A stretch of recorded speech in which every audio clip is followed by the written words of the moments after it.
Thanks for the League of Women Voters and Northwest Community Television. My name's Andy. A little background to explain my motivations for being here.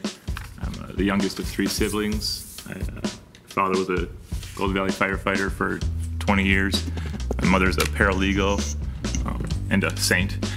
And I was born in a house that Love built off of Lilac Drive behind Walgreens over there.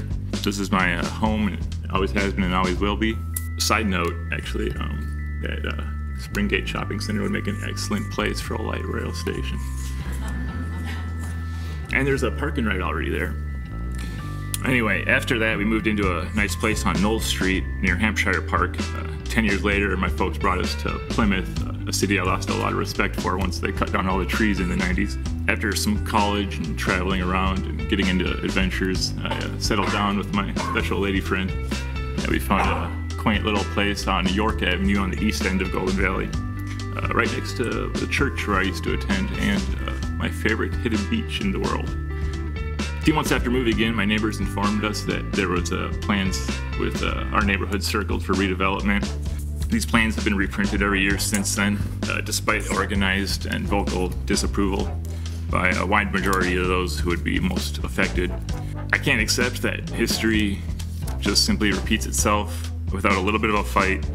So, because you see, in 1985, we moved out of Lilac unwillingly because they just tore that house down to put in a office space in an otherwise residential neighborhood. So am I qualified? Well, that's subjective. I certainly believe so, and I'll never vote to put a wrecking ball through your recently remodeled kitchen. Thank you. I would consider the top challenge is the lack of representation that we gained from our elections. Last time these seats were filled, there was about 62% of the electorate that went home without a candidate that they voted for. So I would like to fix that with a modest reform. Simply eliminate the limit that says you can only vote for 2 candidates and just let people vote for whoever they want to support. Better chance of them being satisfied with the outcome. It'll eliminate the vote splitting, and it's democratic. And I think that's a serious issue with the disconnect between the voters and the outcome of our elections. I'd like to see some emphasis on an alternate way of transportation, perhaps like a simple streetcar route for the benefit of the environment and seniors and people such as myself who don't like driving. It's just very dangerous, actually. I was looking at statistics, which I don't know why I do that. They keep me up all night. Thousands of people are killed needlessly every month in America because of cars. And it's one quote was emergency worker called it a silent catastrophe because we don't see it live on TV or anything. Sorry, that was grim. I'd like to see speed bumps too along the, if we're planning on doing those roundabouts, I think that would be a good way to keep people slowing down around those. I've seen some in Champlin area where they kind of speed through those, focus on safety and alternate modes of transportation. I'd like to see us continue the mid-century appeal of our city. If I was going to be voting on any new development projects, I would insist that they have a classic-looking charm to them. Definitely one-level townhomes for seniors. I'd like to focus development on hubs or downtown-type areas, and so we don't have so much sprawl. And kind of like in my neighborhood, they want to tear everything down and build basically a whole new area with apartments. It just doesn't make much sense to me and many people in the neighborhood. As far as tips go, I'm a little weary of any welfare program for millionaires. Whether or not a project is built with the old-fashioned way or tips or bestowed upon us by Her Majesty the Met Council, my first priority would be to survey any impacted neighborhood, door knock, find out what the people living in that area are feeling about, if they even know what's going on. A lot of people are in the dark about this stuff.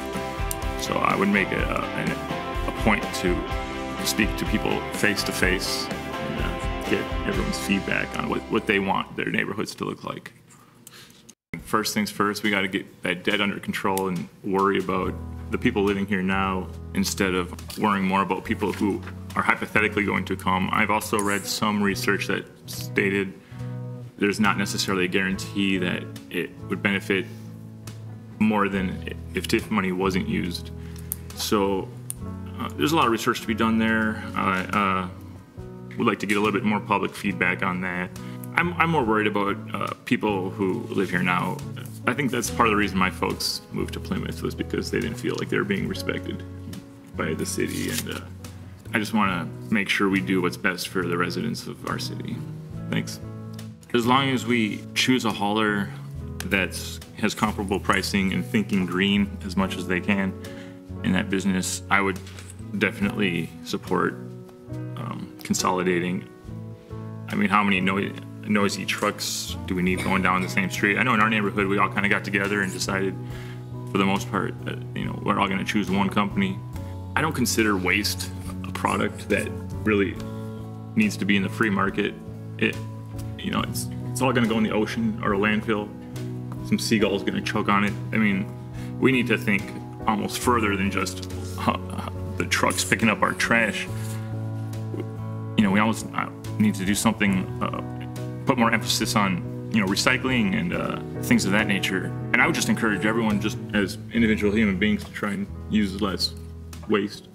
See what you can do about reducing that impact. We try to just recycle as much as possible. And I know there's some flaws in that system too, but that's kind of where I stand. And unless a horde of residents came down the street with pitchforks demanding that they want their own hauler of trash, I would change my mind. Tobacco is one of the worst things that has happened to this country, aside from opium. An 18-year-old is an adult, they can make their own choices. But I would like to transition to that and saying that when cannabis is legalized within the next few years in Minnesota, we should look into having some of those shops in our city, because we can make tons. It's the green gold of the 21st century, and never killed anybody. I think prohibition laws are one of the biggest blunders of the 20th century, right up there next to the Cold War. We should definitely not criminalize any type of mental addiction, health addiction. We should do something like some other countries do, where they focus on harm reduction and treatment and compassion. The same with cigarettes and alcohol. We need to get real serious about the environment. It just depresses me seeing all these woods I used to play in turned into parking lots and suburban sprawls. And it's just on an even global scale, animals have gone extinct. 75% of solid waste is recyclable. Only 30% is actually recycled. Genuine Progress Indicator is a way to measure our economy by also including the environment and social factors. And I think this would be a great tool for us to help go into the future and leave less of a carbon footprint there. I would definitely vote against putting a parking lot where we have native prairie plant communities right now. There's only 1% of those left in Minnesota because of what humans have done during the last 100 years. So we need to think more carefully on what we do regarding the environment, in my humble opinion. Thank you. Something simple we could do is change our elections from odd years to even years. That would actually save us about $15,000 to $20,000 every election. I mentioned cannabis earlier, and I'm mentioning it again. Colorado, if that's any indication on the revenue we could raise,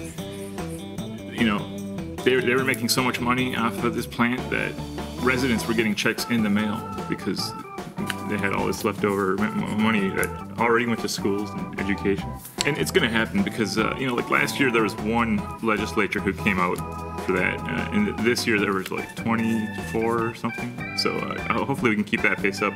That would just be a great crop to help us get out of debt. I would like to do more research and talk to more people, get some more ideas on how we can reduce debt without necessarily relying on building all these giant apartments and raising taxes and things like that. I think there's a lot of ideas we can come up with to help us. I want to thank everyone again for joining us tonight. It would have been really awkward if no one showed up.